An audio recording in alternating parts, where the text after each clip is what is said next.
योगी तेजनाथ जी महाराज को हृदय से धन्यवाद देता हूँ कि उन्होंने अपने पूज्य गुरु परंपरा का स्मरण करते हुए उनके दादा गुरु के द्वारा स्थापित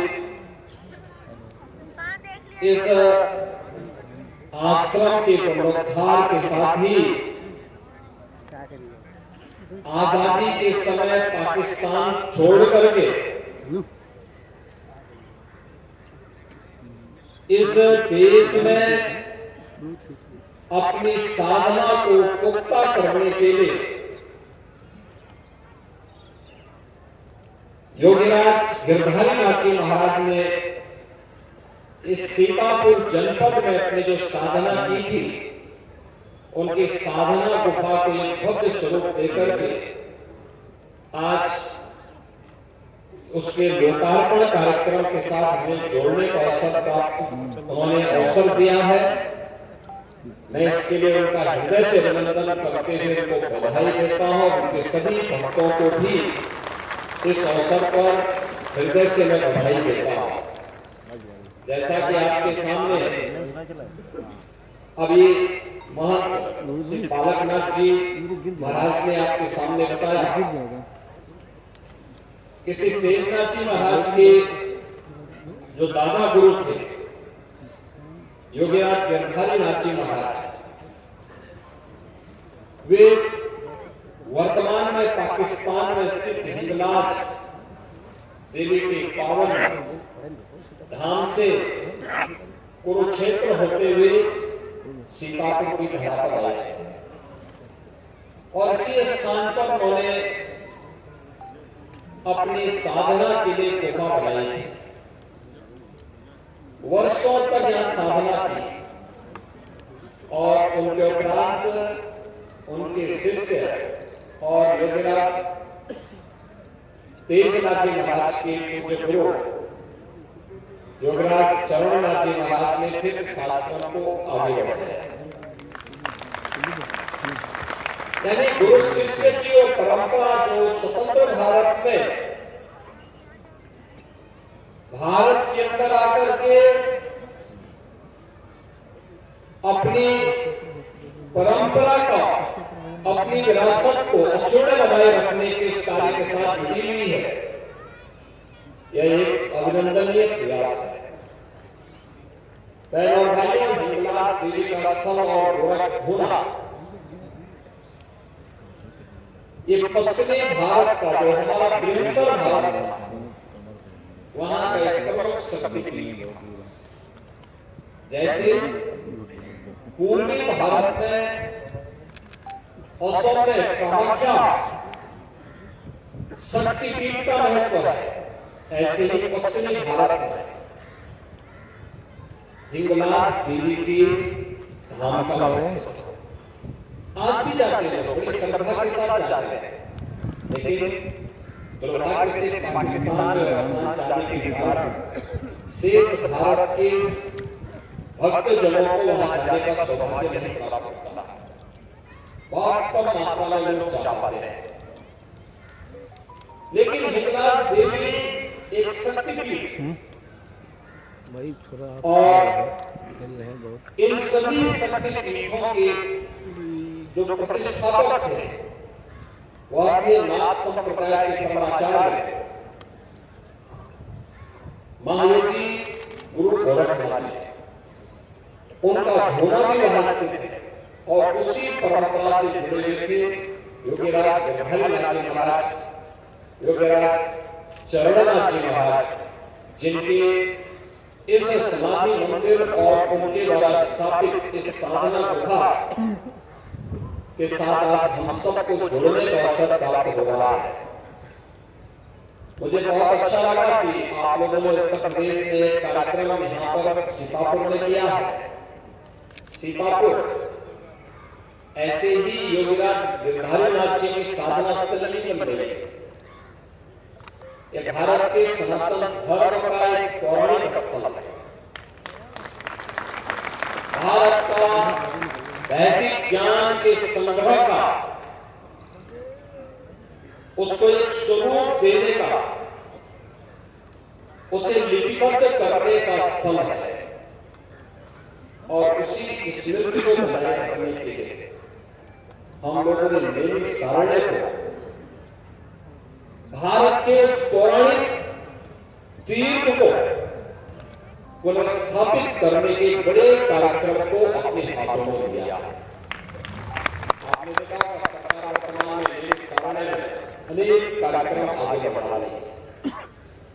आप सोचो, जहां पे आज से 3500 वर्ष पहले हजारों की संख्या में, कहते हैं 88,000 ऋषियों ने 3 वर्ष से अधिक समय तक अनवरत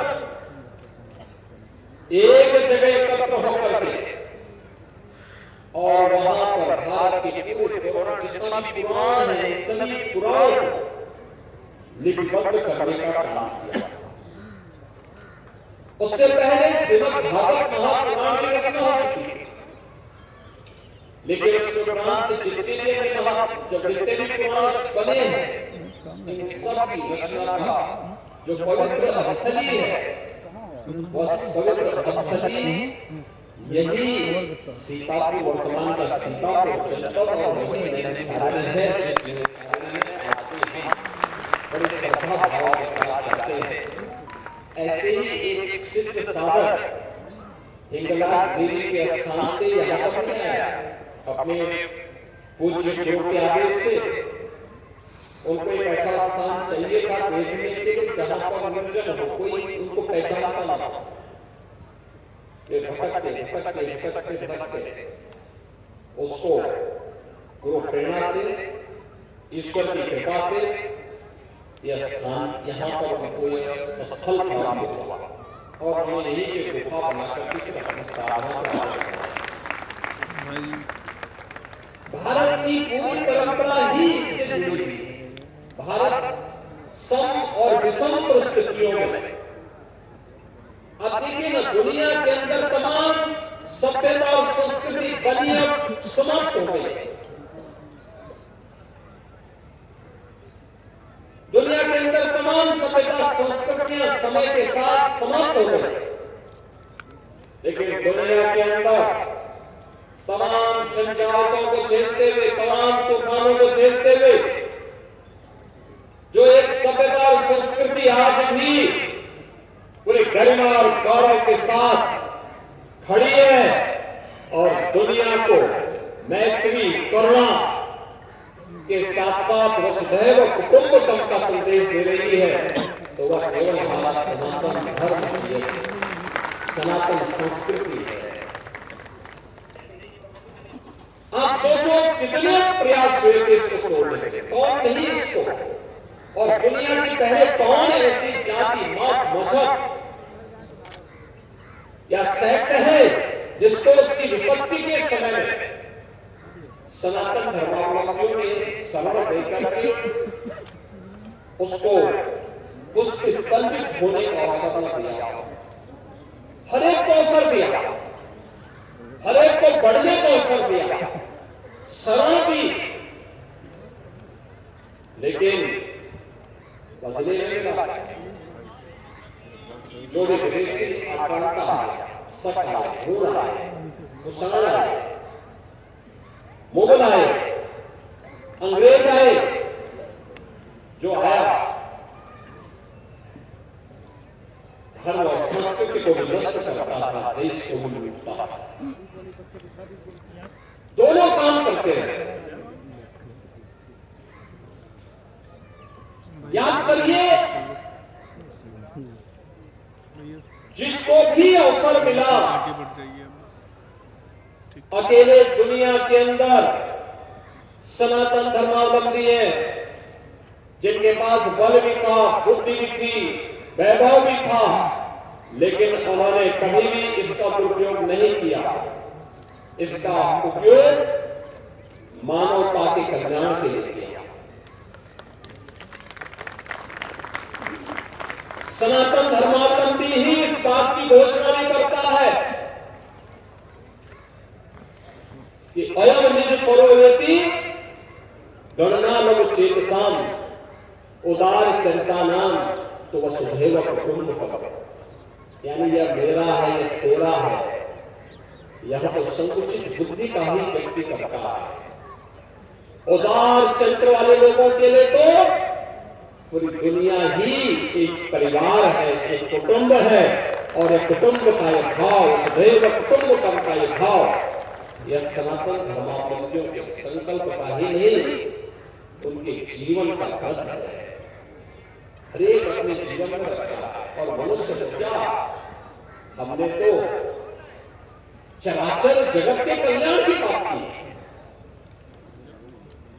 वर्षों तक यहां साधना की, और उनके उपरांत उनके शिष्य और योगीराज तेजनाथ जी महाराज के पूज्य गुरु योगीराज चरणनाथ जी महाराज ने फिर शास्त्रों को आगे बढ़ाया। यानी गुरु शिष्य की वो परंपरा जो स्वतंत्र भारत में, भारत के अंदर आकर के अपनी परंपरा का, अपनी विरासत को अक्षुण्ण बनाए रखने के इस कार्य के साथ जुड़ी हुई है, यह एक अभिनंदनीय प्रयास है। बहनों और भाइयों, हिंगलाज देवी का स्थल और गोरखपुरा ये पश्चिमी भारत का जो हमारा बृहत्तर भारत था, वहां का एक प्रमुख शक्तिपीठ। जैसे पूर्वी भारत में असम में कामाख्या शक्तिपीठ का महत्व है, ऐसे ही पश्चिमी भारत में हिंगलाज देवी के धाम का महत्व। आज भी जाते हैं लोग, बड़ी श्रद्धा के साथ जाते हैं, लेकिन दुर्भाग्य से पाकिस्तान में स्थान जाने के कारण शेष भारत के भक्तजनों को वहां जाने का सौभाग्य नहीं प्राप्त होता। बहुत कम मात्रा में लोग जा पाते हैं। लेकिन हिंगलाज देवी एक शक्तिपीठ, और इन सभी शक्तिपीठों के जो प्रतिष्ठापक थे वह थे नाथ संप्रदाय के परमाचार्य महायोगी गुरु गोरखनाथ जी। उनका होना भी वहां स्थित है, और उसी परंपरा से जुड़े हुए थे योगीराज गंगाधरनाथ जी महाराज, योगीराज चरणनाथ जी महाराज, जिनके इस समाधि मंदिर और उनके द्वारा स्थापित इस साधना गुफा के साथ आज हम सबको जोड़ने का अवसर प्राप्त हो रहा है। मुझे बहुत अच्छा लगा कि आप लोगों ने उत्तर प्रदेश में कार्यक्रम यहाँ पर सीतापुर में किया है। सीतापुर ऐसे ही योगीराज गिरधारीनाथ जी की साधना स्थल नहीं बन रही है। यह भारत के सनातन धर्म का एक पौराणिक स्थल है। भारत का वैदिक ज्ञान के संग्रह का, उसको एक स्वरूप देने का, उसे लिपिबद्ध करने का स्थल है, और उसी स्मृति को बनाए रखने के लिए हम लोगों ने मेरी सारण्य को भारत के उस पौराणिक तीर्थ को पुनर्स्थापित करने के बड़े कार्यक्रम को अपने हाथों में लिया। आपने देखा सरकार वर्तमान में मेरी सारण्य में अनेक कार्यक्रम आगे बढ़ा रही। ऐसे ही एक सिद्ध साधक हिंगलाज देवी के स्थान से यहाँ पर नहीं आया, अपने पूज्य गुरु के आदेश से उनको एक ऐसा स्थान चाहिए था देखने के लिए जहां पर निर्जन हो, कोई उनको पहचानता ना हो। वे भटकते उसको गुरु प्रेरणा से, ईश्वर की कृपा से यह स्थान यहाँ पर उनको यह स्थल प्राप्त हुआ, और उन्होंने यही के गुफा बनाकर साधना। भारत की पूरी परंपरा ही इससे जुड़ी हुई है। भारत सम और विषम परिस्थितियों में, अब देखिए ना, दुनिया के अंदर तमाम सभ्यता और संस्कृति बनी अब समाप्त हो गई। दुनिया के अंदर तमाम सभ्यता संस्कृतियां समय के साथ समाप्त हो गई, लेकिन दुनिया के अंदर तमाम झंझावातों को झेलते हुए, तमाम तूफानों को झेलते हुए जो एक सभ्यता और संस्कृति आज भी पूरे गरिमा और गौरव के साथ खड़ी है और दुनिया को मैत्री, करुणा के साथ साथ वसुधैव कुटुंबकम का संदेश दे रही है, तो वह केवल हमारा सनातन धर्म है, सनातन संस्कृति है। आप सोचो कितने प्रयास हुए थे इसको तोड़ने के, कौन नहीं इसको, और दुनिया की पहले कौन ऐसी जाति, मत, मजहब या सेक्ट है जिसको उसकी विपत्ति के समय में सनातन धर्मावलंबियों ने शरण देकर के उसको उसके बंधित होने का अवसर न दिया, हर एक को अवसर दिया, हर एक को बढ़ने का अवसर दिया, शरण दी, लेकिन बदले में जो भी विदेशी आक्रांता सच आए, घूर आए, मुसलमान आए, मुगल आए, अंग्रेज आए, जो आया धर्म और संस्कृति को भी नष्ट करता था, देश को भी लूटता था, दोनों काम करते हैं। याद करिए, जिसको भी अवसर मिला अकेले दुनिया के अंदर सनातन धर्मावलंबी है, जिनके पास बल भी था, बुद्धि भी थी, वैभव भी था, लेकिन उन्होंने कभी भी इसका दुरुपयोग नहीं किया। इसका उपयोग मानवता के कल्याण के लिए किया। सनातन धर्मावलंबी ही इस बात की घोषणा भी करता है कि अयम निज परोवेति गणनाम चेतसाम उदार चरितानाम तो वसुधैव कुटुंबकम, यानी यह मेरा है, यह तेरा है, यह तो संकुचित बुद्धि का ही व्यक्ति करता है। उदार चरित्र वाले लोगों के लिए तो पूरी दुनिया ही एक परिवार है, एक कुटुंब है, और एक कुटुंब का यह भाव, वसुधैव कुटुंबकम का यह भाव, यह सनातन धर्मावलंबियों के संकल्प का ही नहीं, उनके जीवन का अर्थ है। हरेक अपने जीवन में रखा है, और मनुष्य को क्या, हमने तो चराचर जगत के कल्याण की बात की। आप देखिए ना सनातन धर्मावलंबियों के बात, आप देखिए हमारे यहां कहते हैं पहला ग्रास गौ माता का और अंतिम ग्रास जो होता है ना वह कुत्ते का, यानी गाय को भी हमने अपने हिस्से का दिया है और कुत्ते को भी एक हिस्सा उसने प्रदान किया है। ये है समदृष्टि। इसी को भगवान कृष्ण ने कहा समत्वम योग उच्चते, इस समता का व्यवहार। ठीक है। चींटी को भी आटा चीनी डाल करके लोग संतुष्ट करते हैं। कितना भी जहरीला सांप हो, नाग पंचमी को उसको भी लोग दूध बतासा चढ़ाते हैं।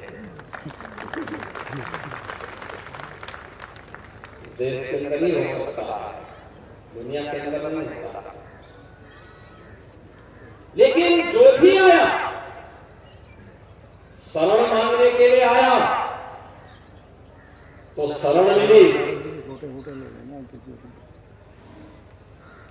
लेकिन यहाँ बहुत सारे लोगों ने शरण तो ली, लेकिन कुछ लोगों ने शरणार्थी के धर्म का निर्वहन नहीं किया।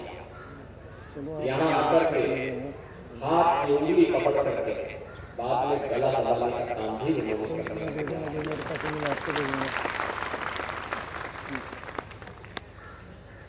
देश को लूटने में कोई कोई कसर नहीं छोड़ी। कहते हैं जब देश स्वर्णयुग कहा जाता है देश का,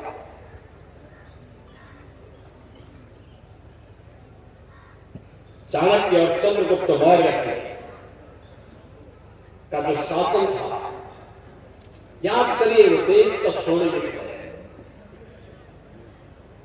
चाणक्य जैसा जिस देश में सलाहकार हो, वो देश कभी विफल नहीं हो सकता। उनकी बुद्धिमत्ता, उनकी सूझबूझ, उनका अर्थतंत्र हर भारतीय को कृतज्ञता ज्ञापित करनी चाहिए। चाणक्य जैसा गुरु मिले, देश को सन्मार्ग पर लेकर के चले, समाज को एक नई दृष्टि दे, और तब देश आर्थिक समृद्धि, सांस्कृतिक और आध्यात्मिक समृद्धि की नई ऊंचाइयों को प्राप्त करता है। और उस समय कहते हैं भारत का दुनिया के अर्थतंत्र पर 45 से 46% हिस्सा भारत के पास था। यानी भारत दुनिया की सबसे बड़ी आर्थिक ताकत तो थी ही, लेकिन उस आर्थिक ताकत में भी भारत का जो हिस्सा था वो 45 से 46% था। हमले जब होते हुए गए, जब टूट फूट शुरू हुई,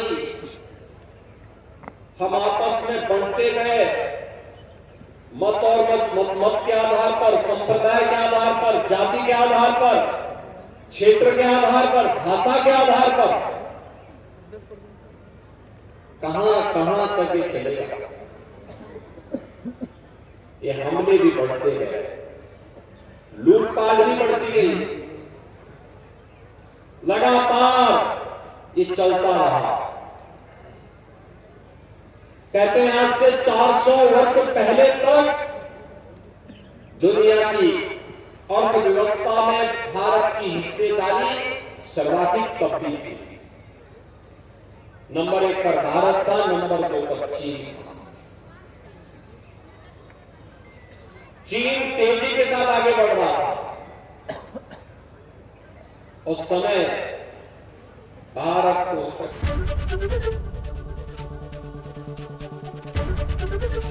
एबीपी गंगा, खबर आपकी, जुबान आपकी।